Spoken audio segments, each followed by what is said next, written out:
I'm sure many of you know how prevalent conflict is on social media. And to me, it seems like it's just been getting worse. And that's exactly what inspired this experiment.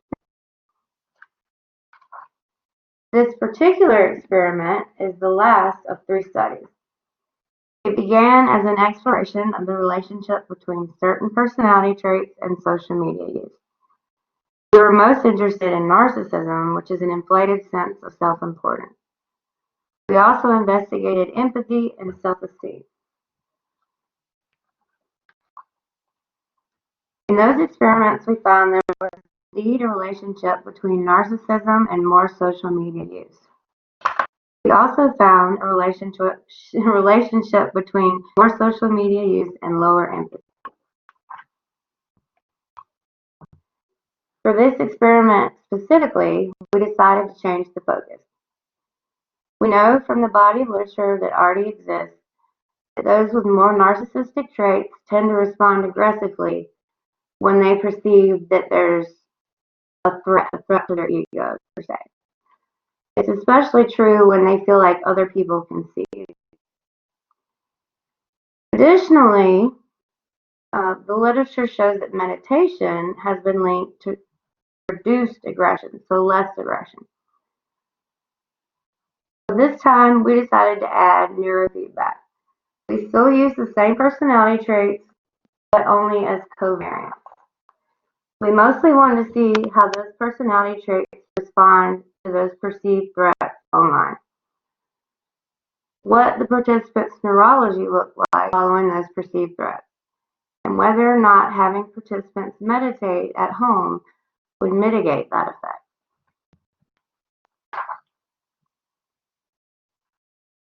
So we had 56 participants in total, 19 males and 37 females with an average age range of 23. The participants came in for 2 visits.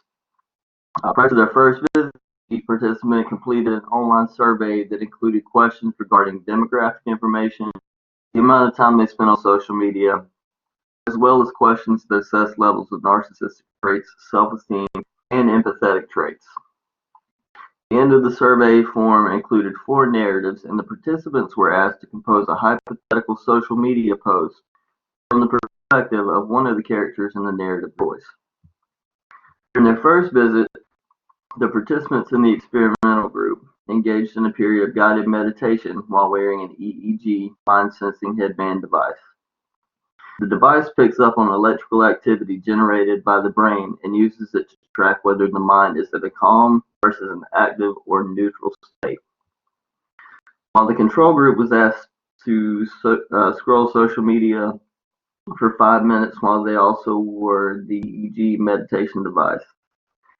Each group was then asked to engage in the respective activity, either meditation or social media use, over the course of the next week at home. And they were asked to keep track of how much time was spent on the activity. They were instructed to engage in a similar activity, whether meditation or scrolling their own social media account. When they returned to the lab for the second visit, participants were asked to report the amount of time they spent engaging in their respective activity. They then repeated the activity in the lab while wearing the EEG device. Immediately after, they were given feedback on their original social media post in the form of either a positive or a negative comment, and were asked to reply to the comment. So here's an example of the feedback that they received when they came in. And as you can see, it's not too terribly traumatic, the negative feedback, but it is negative enough to elicit a response. So assessing aggression was kind of tricky. To my knowledge, there's no direct empirical way to measure aggression in written words. So we decided to measure valence and arousal of the post instead.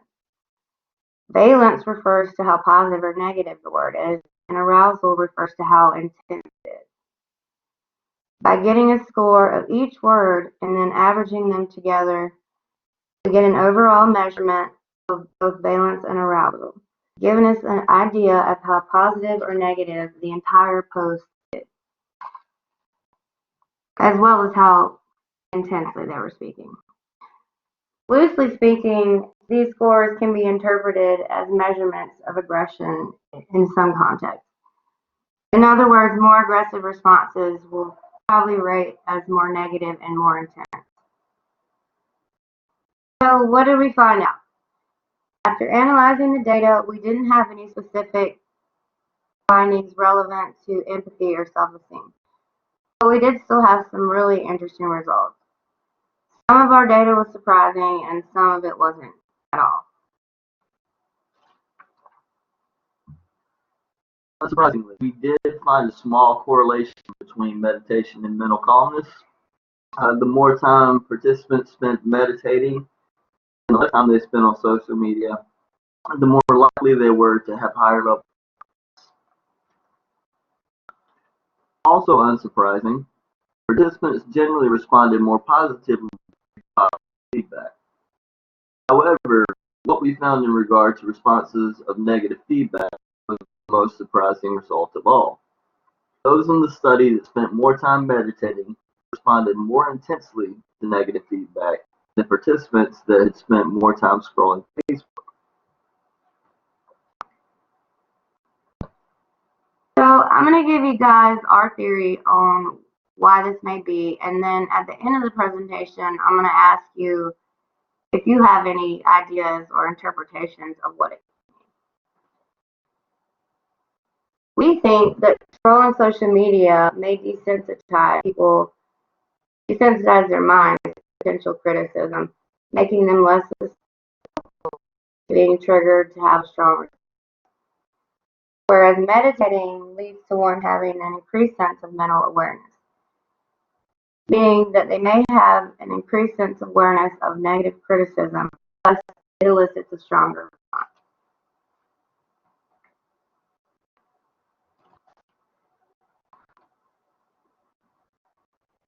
The last finding was separate from the issue of feedback, but we found it to be incredibly surprising as well. We found that those with more narcissistic characteristics spent more time in a calm state while wearing the Muse device, no matter what the task they were completing.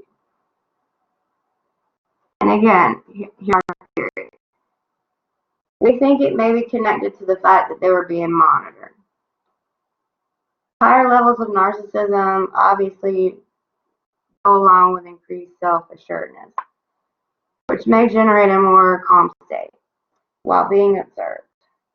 And they may have less anxiety because of that. Or it could even be that they experience a sort of reward feedback from being watched. If we could do the experiment over or conduct a fourth experiment, we would definitely want a larger sample size. We would want to look at the neurological responses while people are looking at and responding to positive criticism. So we want to thank you guys for listening. And now we want to ask, does anybody have any questions or any possible interpretations of the data that we mentioned?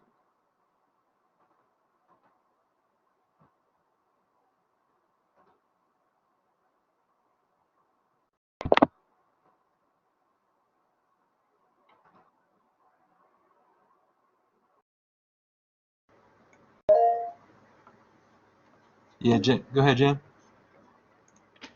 So how do you feel that the possibility of internet, I guess social media specifically, kind of funneling with algorithms information that goes towards their implicit bias? Does that have any bearing on any of this? Definitely. Repetition is going to reinforce. So the correlations could go either way, but if there's already that existing trait, that could definitely reinforce it.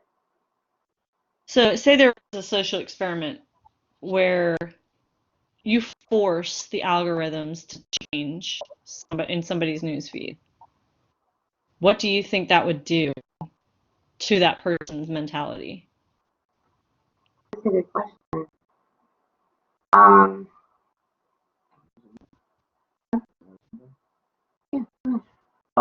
By changing the algorithm and the temperament of the responses that that person may see or the content that they're exposed to, that also stands to weigh on how they see themselves and how they are expected by others, like significant others, to respond to others within their social group.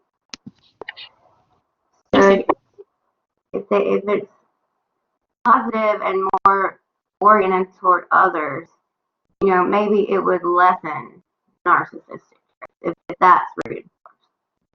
That makes sense. Interesting. Okay. Thank you. And just to add to that, Jen, there is a decent bit of research in you increase the proportion of pro-social content in media that they have been able to find increases in pro-social behavior by that person afterwards. So you can have you can have a negative impact of negative media, but you can also have a positive impact of positive media as well. And it's just a matter of tweaking those proportions, I guess. It's fascinating. It's such a newer like kind of research because it's only been out really for how long. So it's just a fascinating subject. Thank you for bringing that out. Yeah, Tekla. I'm just wondering if you're gonna do any more research, because I'm thinking about if the lower self-esteem, is that what you guys said? The higher media use social media, the lower tends to be the lower, people use it more with the lower self-esteem. And I'm wondering if marketing people are picking up on that for targeting people.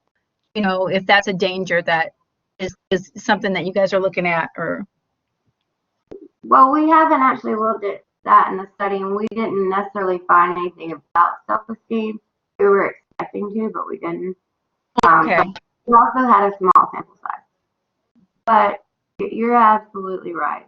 Those algorithms, we all know they kind of target what they think you're looking for, and they're very advanced as far as understanding what you need. So they could definitely, again, reinforcement. That's my issue with those algorithms is reinforcement. Right, because I keep on getting stuff about, ads for wearing a girdle and different types of things, because they know, I suppose they know my age and my, what I mean, demographic, and so I'm like, oh my God, they're spying on me. Okay. Yeah.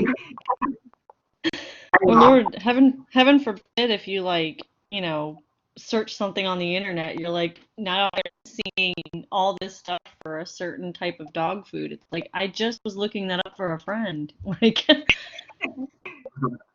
Yeah. Thank you. Yeah.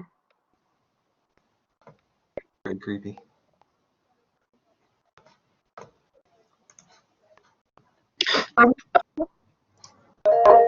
Yeah, Steve.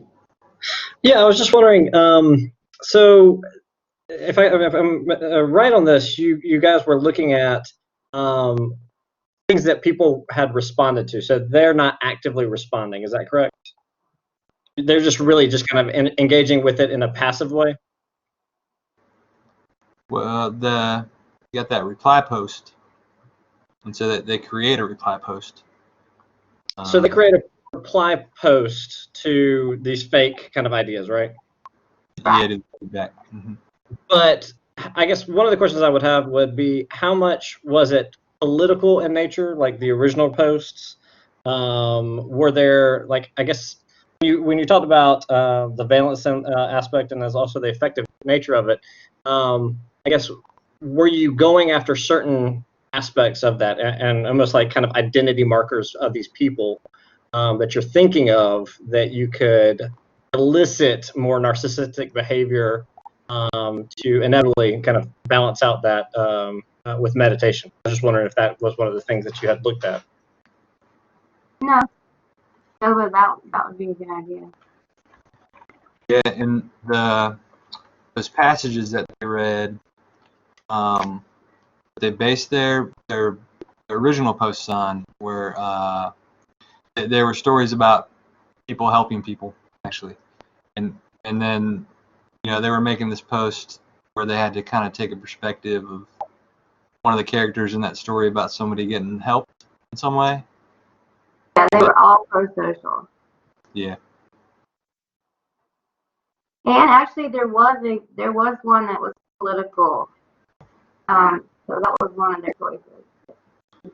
Yeah, that's true. There was that one.